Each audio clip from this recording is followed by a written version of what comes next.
नमस्ते। नमस्ते। तो अभी तो पूरा आप तो अपना बुक लॉन्च में लगे हुए थे। और हाँ। यहाँ पे तो धुआंधार बहुत कुछ हो गया दुनिया में। हम्म। और पता लग रहा है कि वेस्ट पूरा सेल्फ डिस्ट्रक्टिव पाथ पे है। आपको क्या लगता है कि ये सेल्फ डिस्ट्रक्टिव पाथ पे, और या क्या वो एक्चुअली सेल्फ डिस्ट्रक्टिव पाथ पे है कि नहीं वेस्ट? तो इसमें आदित्य जी, जो हम जितना भी हिस्ट्री हमने देखा है वेस्ट का, उसमें हमें ये समझ आता है कि इकोनॉमिक मॉडल का टोटल एब्सेंस है। जहां पे हम दो मेन प्रोमिनेंट सेक्टर्स देखते हैं वेस्ट में, एक होता है डिफेंस सेक्टर और दूसरा है आईटी सेक्टर। सो ये दो सेक्टर के चलते पूरी इकोनॉमिक्स और स्टेट पॉलिसीज इसी पे रन करती है। तो हम देखते हैं कि वॉर आफ्टर वॉर, जो जितने भी हमने स्पेसिफिक सेकेंड वर्ल्ड वॉर के बाद जितने भी इंडिविजुअल युद्ध हमने देखे हैं वर्ल्ड वाइड, उन सभी में हमें ये नजर आता है कि किसी में भी नाटो अलायंस या वेस्ट के नो शुरू किए हुए वॉर में कहीं भी हमें विक्ट्री नहीं दिखाई पड़ती है। दिस इज, ये कॉमन है। ये देशों में भी वेस्ट की जो मिलिट्री फोर्सेस हैं, उनको परमानेंट स्थान दिया जाता है, उनको वहां पे स्थायी होना पड़ता है। ठीक। तो हमें ये समझ आता है कि जितने भी डिफेंस के कॉन्ट्रैक्ट्स हैं, जितनी भी डिफेंस डील्स होती है, ये वॉर से पहले, वॉर के दौरान और वॉर खत्म होने के बाद, और उसके बाद जो हम देखते हैं जितने भी कॉन्ट्रैक्ट्स होते हैं रिहैबिलिटेशन के या रिकंस्ट्रक्शन के, जो जो ज्योग्राफी तबाह हो गई हो, ये सारे जो कॉन्ट्रैक्ट्स होते हैं, हमें समझ आता है कि बहुत सारे टैक्स पेयर्स के पैसे इस तरह से राउट करके, कॉन्फ्लिक्ट जोन से राउट करके कंपनीज के पॉकेट्स में जाते हैं।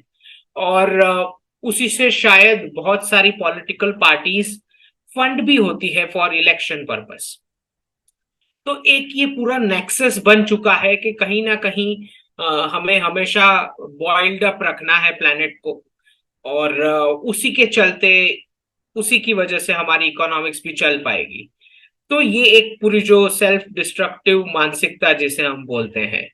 और इतना ही नहीं, जितने भी जो रिसोर्सेज होते हैं कॉन्फ्लिक्ट जोन में, जो भी छोटा बड़ा देश उस कॉन्फ्लिक्ट में पकड़ा जाता है, विक्टिम बनता है, उसके रिसोर्सेस को लूटा जाता है। वो रिसोर्सेस के बेस पे भी पूरा इकोनॉमिक्स चलता है एक अलग से। जैसे हमें पता है कि इराक वॉर हो गया, या जिसमें अभी भी सीरिया में जैसे हम देखते हैं कि क्रूड ऑयल की किस तरह से चोरी होती है वहां मिडिल ईस्ट में कॉन्फ्लिक्ट के चलते। तो ये पूरा इकोनॉमिक्स का वर्जन ही ऐसा है जहां पे जो बेस थॉट प्रोसेस है वो ये है कि किसी को नुकसान होगा तो ही हमारी इकोनॉमिक्स चल पाएगी। इसी थॉट प्रोसेस पे ये पूरा इकोनॉमिक्स इनका बेस हुआ पड़ा है। अच्छा, दूसरा ये पूरा अब्राहमिक बेस थॉट प्रोसेस है जो वन लाइफ कॉन्सेप्ट वाला है, जिसको फाइनाइट रिसोर्सेस को ही जिसको वो वेल्थ मानते हैं। तो उसके चलते हम देखते हैं कि कैसे जितने ज्यादा रिसोर्सेज हम कब्जा कर पाएंगे तो पूरे नहीं होते। अच्छा, अफगानिस्तान का आप वॉर ऑन टेरर देख लें। हर बार ये नैरेटिव चलता है कि पाकिस्तान जो है, उन्होंने नाटो अलायंस को उल्लू बनाया। कोई ये नहीं देखता कि जितने 20 साल से वॉर ऑन टेरर में जितने वेपन्स यूज किए गए, उसकी फंडिंग कहीं से तो हो रही है। और वो फंडिंग जो है, जो गवर्नमेंट के रेवेन्यूज या मनी सोर्सेस में से जा रही है, वो डिफेंस कंपनीज के पॉकेट्स में। ठीक। तो वो वॉर क्यों खत्म होने देना चाहेंगे, ये भी तो हमें समझना है। तो उसी के चलते इसी तरह कॉन्फ्लिक्ट्स जो है चलते ही रहते हैं ना। उसमें कोई एंड आता है। एक खाली वर्जन चेंज होते रहते हैं। तो हमने अफगानिस्तान जो पूरा वॉर ऑन टेरर देखा 20 साल, ठीक, जिसमें पूरा ये नरेटिव चला कि Pakistan is able to fool the west, कि नाटो को उल्लू बनाया, टेररिस्ट को पहले हाइड किया, नर्चर किया, और उसमें से रेवेन्यूज बनाया। बट हमें ये समझना है कि जितने भी वेपन्स अफगानिस्तान में यूज हुए, वो सारे वेपन्स कहीं ना कहीं से गवर्नमेंट, वेस्ट की गवर्नमेंट कॉफर्स में से फंड हो रहे थे। और वो डिफेंस कंपनीज को, कुछ डिफेंस कंपनीज को ऑर्डर मिल रहे थे। और मुझे ये लगता है कि क्योंकि सारे जितने भी हमने वॉर्स देखे हैं, सब में ये हिस्ट्री पाई जाती है कि कहीं पे भी कंक्लूडिंग विक्ट्री तो दिखाई नहीं देती। तो कहीं ना कहीं ये लगता है कि जो commercialisation of military industrial complex हो चुका है वेस्ट में, और उसी के प्रॉफिट टारगेट्स के चलते शायद ये कॉन्फ्लिक्ट्स बॉइल अप हुए हो। ये भी हमें समझ पड़ता है कि क्योंकि बहुत सारे रिसोर्सेज होते हैं जो भी विक्टिम कंट्री होती है उसकी, वो रिसोर्सेज को कब्जा करना, ये सारे मल्टीपल टारगेट्स रहते हैं। और उसके अलावा हम ये तो देखते ही हैं कि जहाँ पे भी जो भी विक्टिम कंट्री है, क्योंकि वहां पे तबाही मचने वाली है, तो फिर वहां रिहैबिलिटेशन और रिकंस्ट्रक्शन के कॉन्ट्रैक्ट्स भी फिर बाद में होंगे। तो इसी तरह से, और फिर जियोपॉलिटिकल ऑब्जेक्टिव्स तो आप सोच ही लें, जैसे यूक्रेन कॉन्फ्लिक्ट का अगर हम एग्जांपल लेते हैं, तो रशिया और यूरोप के बीच तो एक बड़ी रिलेशन में खाई तो बन ही गई। तो ये समझ आता है कि यूरोप यूरोप की इकोनॉमीज, जिसको चीप रशियन एनर्जी की इतनी जरूरत है वो इकोनॉमी को कंटिन्यू होने के लिए, अब वो रिश्ता तो टूट गया रशिया के साथ हमेशा के लिए। तो एक तरह से एक फ्यूचर पूरा यूरोपियन इकोनॉमी को एक तरह से डाउनग्रेड हो गया इस यूक्रेन कॉन्फ्लिक्ट की वजह से, परमानेंट वाला। बिकॉज चीप एनर्जी जो होती है, ऑयल गैस, ये बहुत जरूरी होती है इकोनॉमिक्स के लिए, राइट। तो ये हम देखते हैं कि बहुत सारे ऑब्जेक्टिव्स जो होते हैं, जहां पे हम देखते हैं कि अगर जो कॉन्फ्लिक्ट की जो स्क्रिप्ट होती है इस तरह से खींची जाए, तो कौन कौन सी पार्टीज होती हैं जिनको ये स्क्रिप्ट खींचने से बेनिफिट होता है। और उसी के चलते हम देखते हैं कि कभी इनका सॉल्यूशन आता ही नहीं, या कंक्लूडिंग विक्ट्री तो दिखाई पड़ती नहीं। उसके बाद जहां जहां जहां जिस केसेस में हमने वॉर का क्लोजर भी देखा, वहां पे भी हमने ये पाया कि कॉन्फ्लिक्ट का वर्जन ही सिर्फ चेंज हुआ है। या तो रिजीम चेंज हुआ, किसी इन्फ्लुएंशियल कंट्री का पपेट लीडर आके बैठ गया, उसको सपोर्ट मिली आर्म्स और वेपन्स की या डॉलर्स की, या हमने देखा ऑपोजिट फैक्शन को कभी सैंक्शन कर दिया गया। तो ये पूरा एक इसका इसका बेस रूट कॉज जो है ये सब होने के पीछे, इसका सिर्फ इतना रूट कॉज है कि वेस्ट की कंट्रीज को अभी तक समझ में नहीं आई 300-400 साल के बाद कि पैसे कैसे कमाने हैं। इनको अभी तक समझ नहीं आया, 300-400 साल हो चुके हैं इनको। और उसमें लास्ट 100 ईयर्स तो वो वही पाउंड और डॉलर का रिजर्व करेंसी स्टेटस इस्तेमाल करके सरवाइव कर रहे हैं। पर अभी भी इनको क्लू नहीं पता पड़ा है कि कैसे विदाउट रिजर्व करेंसी फॉर्मेट या without causing harm to anybody कैसे इकोनॉमिक्स चलाना है। ये तो अभी भी इनको कुछ भी पल्ले नहीं पड़ा है। तो ये मैं देखता हूं कि आगे जाते बहुत प्रॉब्लम होने वाली है वेस्टर्न इकोनॉमीज में, क्योंकि एक पूरा जो प्रिंटिंग मशीन उनके हाथ में पड़ गया था सेंट्रल बैंक्स का, जिसकी वजह से हम देख रहे हैं कि किस तरह से फैमिली इंस्टीट्यूशन पूरा बर्बाद हो गया उसके चलते, और कुछ सेक्टर्स जो पूरे तबाह हो गए जैसे manufacturing, supply chains and all that. तो यही हम देख रहे हैं कि जब तक इनके हाथ में इकोनॉमिक्स का फॉर्मूला नहीं आएगा तब तक बहुत दिक्कत है। वही प्रॉब्लम हम यहाँ भी देखते हैं मिडिल ईस्ट में, जहां पे जो क्रूड ऑयल है जो बहुत ही फाइनाइट है, लिमिटेड क्वांटिटी में स्टॉक है, उसके बाद जो फ्री में निकल रहा है नीचे जमीन में से, उसके बाद उन्होंने क्या इकोनॉमिक्स करना है उन्हें भी नहीं पता। तो ये सारी जितनी भी कंट्रीज हैं जिनको लिविंग सिविलाइजेशन का कुछ कॉन्सेप्ट ही नहीं, वो ज्ञान ही नहीं कि फाइनाइट जो होता है वो वेल्थ नहीं होता, लाइफ साइकिल का जो विजडम है जो सनातन वाला, उसी से आप कंटिन्यू कर सकते हैं एज अ सिविलाइजेशन। किसी भी फाइनाइट चीज को आप वेल्थ गिन के आप नहीं चला सकते कोई इकोनॉमिक मॉडल, ठीक। तो ये ज्ञान जब तक पूरी दुनिया को नहीं आ जाता तब तक इसी तरह से आप क्लैशेस देखते रहेंगे हर जगह।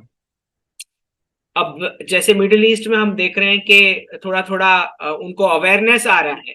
तो जैसे अवेयरनेस आते ही उन्होंने कैसे हिंदू जो हमारे मंदिर है वो शुरू किए, योगा आयुर्वेदा ये सब शुरू किया। चाइना में भी हम देख रहे हैं कि सारे लोग अब मंदिर जाना शुरू कर दिए हैं, तो उनको भी समझ आ रही है। अभी अभी न्यूज आई है कि चाइनीज गवर्नमेंट ने बोला है कि अब अपने बर्थ रेट्स बढ़ाओ, हमें domestic consumption based economic model चलाना है। तो ये तो आपकी जो 1979 की जो यूएस के साथ जो डील थी प्रेसिडेंट कार्टर और डेंग शाओपिंग के बीच, कि आप सिंगल चाइल्ड पॉलिसी करेंगे तो हम आपको टेक्नोलॉजी देंगे और फिर आप मैन्युफैक्चरिंग हब बनोगे, तो वो डील तो अब कैंसिल हो रही है। इसका मतलब यही हुआ, राइट? जब शी जिनपिंग बोल रहे हैं ज्यादा लीव लो, ज्यादा फेस्टिवल्स लो, लोग मंदिर में जा रहे हैं, अनएम्प्लॉयमेंट हो चुकी है बिकॉज वो पूरा जो डॉलर छाप छाप के जो मैन्युफैक्चरिंग यहाँ पे जायंट बन चुका था चाइना, वो सप्लाई से, फाइनेंशियल सप्लाई से, वॉल स्ट्रीट की सप्लाई से, अब वो उसको रिजेक्ट कर रहे हैं शी जिनपिंग, हमको नहीं चाहिए एक्सपोर्ट्स मॉडल। तो वो भी अपनी पॉपुलेशन को बता रहे हैं अब आप बर्थ रेट्स बढ़ाओ, फैमिली लाइफ एंजॉय करो, फेस्टिवल्स एंजॉय करो, मंदिर जाओ। तो पूरा हम रिवर्सल देख रहे हैं वर्ल्ड वाइड कि कैसे थोड़ा थोड़ा सभी में अवेयरनेस आ रही है। अभी हम देख रहे हैं भारत में भी बहुत बड़े बड़े चेंजेस हुए हैं। अभी कुछ लास्ट वीक में हम देख रहे हैं कैसे नथुराम गोडसे के जन्मदिन पे अभी 2000 की नोट जो है वो डीमोनेटाइज हो गई, और आगे 28 मई जो इनका आ रहा है वीर सावरकर जी का जन्मदिन, तब नई पार्लियामेंट का उद्घाटन होना है। तो एक तरह से हम पूरा विजुअलाइज कर रहे हैं कि हिस्ट्री कैसे री एनेक्ट हो रही है दुनिया में, और हर एक देश में हो रही है, और पूरा लिंकेजेस आपको सारे डॉट्स आप कनेक्ट कर पाते हो कि हाँ ये है, सबको अवेयरनेस आ रही है, खाली एक दो देश की बात नहीं है। ठीक। तो बहुत बड़े बड़े चेंजेस, G7 अभी जापान जो है बहुत बड़ा जो यूएस एलआई है, वो अब यूपीआई से लिंक करना चाह रहा है। तो धीरे धीरे जापानीज भी जो है वो भी they are also coming back to moving out from the alliance, जो वेस्ट का एक कलेक्टिव वेस्ट का अलायंस है उससे बाहर निकल के, क्योंकि आदित्य जी अब ये वर्ल्ड खत्म हो चुका है जहां पे वो ग्रुपिज्म वाली चीजें चलेंगी, ये खत्म हो चुका है। वो 18th सेंचुरी का कॉलोनियल माइंडसेट कि 15-20 देश वो करेंगे जो हम बोलेंगे, वो नहीं होने वाला है। अभी हमारे जो एक्सटर्नल अफेयर्स मिनिस्टर है उनका तो क्लियर अभी आ गया है स्टेटमेंट। उन्होंने बताया कि मल्टीपोलर वर्ल्ड तब भी पॉसिबल है जब एशिया मल्टीपोलर होगा। तो इसका साफ मतलब ये है कि रशिया, इंडिया और चाइना जो है वो अपने स्फीयर ऑफ इन्फ्लुएंस को प्रोटेक्ट करने वाले हैं और डिमार्केट करने वाले हैं वेस्ट, कलेक्टिव वेस्ट के ग्रुपिज्म की थियरी से बचाने के लिए उन सारे देशों को। ठीक। तो रशिया, इंडिया, चाइना हम आगे जाते देखेंगे कि स्फीयर ऑफ इन्फ्लुएंस डिमार्केट कर लेंगे, और फिर जो ब्रिक्स प्लस का भी अगस्त में जो समिट आ रहा है उसमें आप देखेंगे कि कैसे सारे जितने भी एप्लीकेंट्स हैं वो एक के बाद एक सब डिनाउंस करेंगे। अभी इराक का तो न्यूज में आ चुका है that we are ditching the US dollar. ठीक। तो धीरे धीरे सबके अवेयरनेस है कि ये वेस्टर्न मॉडल जो जो गुरुमूर्ति जी भी बोलते हैं वन साइज फिट ऑल, वो वाला कोलैप्स हो रहा है। और वो ग्रुपिज्म और स्टैंडर्डाइजेशन, बिकॉज स्टैंडर्डाइजेशन जो है आदित्य जी, ये अब्राहमिक थॉट प्रोसेस से आता है। बिल्कुल, राइट। होमोजेनिटी। यस। हाँ। हाँ। तो ये खाली गवर्नेंस स्ट्रक्चर की बात नहीं हो रही, लोगों की लाइफस्टाइल तक में स्टैंडर्डाइजेशन डाल दिया गया है। ये जो अगर मैंने जो ये शर्ट पहना है इसकी 1 लाख यूनिट्स वो फैक्ट्री में ही निकलने हैं। तो सोसाइटी ऐसी क्रिएट करनी है उनको कि 1 लाख लोग ये सेम डिजाइन पहने, राइट? तो एक जो हमारा फैमिली यूनिट इकोनॉमिक्स था एंटरप्रेन्योरशिप वाला, जिसमें अगर मैं छोटा सा अगर आपको एग्जांपल दे दूं, 15 फैमिलीज हैं गांव की। ठीक। सपोज सारे के सारे क्लॉथ मेकिंग इंडस्ट्री में है। अब वो 15 की 15 फैमिलीज अपने रिसोर्सेज खुद के यूज करके एंड टू एंड प्रोडक्ट बना रही है, जो 15 अलग अलग डिजाइन है। ठीक। अब मार्केट में वो सारी बिक रही है।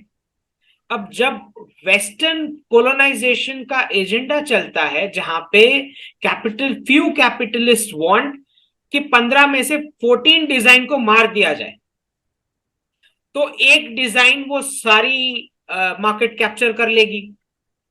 तो सोसाइटी को इस तरह से थॉट प्रोसेस में इन्फ्लुएंस और कोलोनाइज किया जाता है, दैट यूनिफॉर्म, ये यूनिफॉर्म का जो वर्ड है ना, that is also Abrahamic thought process.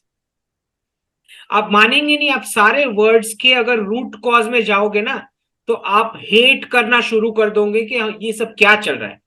बिल्कुल। जैसे जैसे सिटी वर्ड है, सिटी, राइट, तो सिविलाइज्ड लोगों के लिए। तो क्या गांव के लोग सिविलाइज्ड नहीं होते?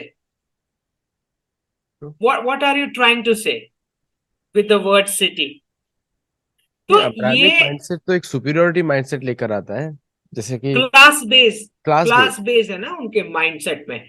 वही हम देखते हैं ब्रिटिश मोनार्क का जो अभी हुआ कोरोनेशन। हाउस ऑफ कॉमन है। हाँ, हाँ, कॉमन मतलब साधारण आदमी का घर अलग, मोनार्क का अलग। हाँ, हाँ, हाँ। तो ये पूरा जो डिस्क्रिमिनेशन और इनहेरेंट जो ये है ना, वन अपमैनशिप जो घुस गई है because of this colonial superiority, जो उनका जेटलैग लगा है उनको अभी तक निकल नहीं रहा है। ठीक है।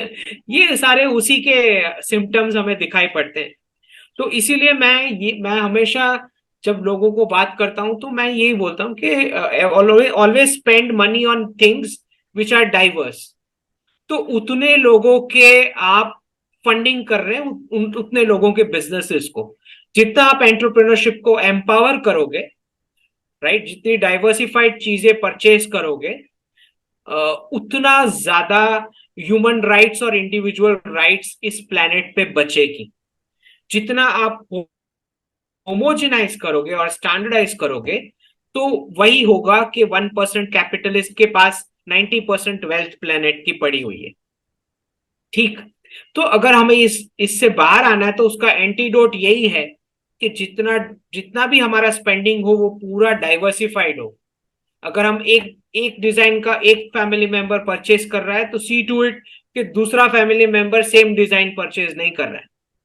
तो उसी तरह से हम एम्पावर कर पाएंगे फैमिलीज को, कम्युनिटी को। तो these are the only two antidote to extreme capitalism, which is corporate, and extreme communism, which is the state. अगर आपको स्टेट और कंपनीज ह्यूमन बींग से बड़ी नहीं चाहिए, तो तो आपको कम्युनिटी और फैमिली को स्ट्रेंथन करना पड़ेगा। टोटल 4 ही पीसीज हैं वर्ल्ड में। कम्युनिटी है, फैमिली है, कॉर्पोरेट है, और स्टेट है। अब आप सोच लें कि आपको किसको एम्पावर करना है और किसका रोल अपनी पर्सनल लाइफ में आपको ज्यादा चाहिए। आपकी फैमिली का रोल आपकी पर्सनल लाइफ में ज्यादा होना चाहिए, या कॉर्पोरेट का ज्यादा होना चाहिए, या स्टेट का ज्यादा होना चाहिए, या कम्युनिटी का ज्यादा होना चाहिए। ये अब आपने तय करना है। तो इसी ये and this is very something which is very serious danger which is coming in. तो वेस्ट में तो आपको पता लगेगा कि जब खाली प्रॉफिट्स और इफेक्टिवनेस की जब वो बात करेंगे, तो ह्यूमन बींग सच में डेंजर में आ जाएंगे। And I will not be surprised के जबरदस्ती जिस तरह से मैं कुछ डेवलपमेंट्स देख रहा हूं, जहां पे फार्म लैंड्स को कैप्चर किया जा रहा है, फार्मर्स को स्पेसिफिक पॉलिसी के तहत टारगेट करके उनकी लैंड्स वो खुद ही बेचना शुरू कर दे, उस पोजीशन में लेके जा रहे हैं। और हम जो देख रहे हैं कि कैसे इंसेक्ट्स और बर्ड्स कंपलसरी वो डाल ही देंगे आपकी प्लेट में। तो ये बहुत ही डेंजरस सिचुएशन में सब जा रहे हैं।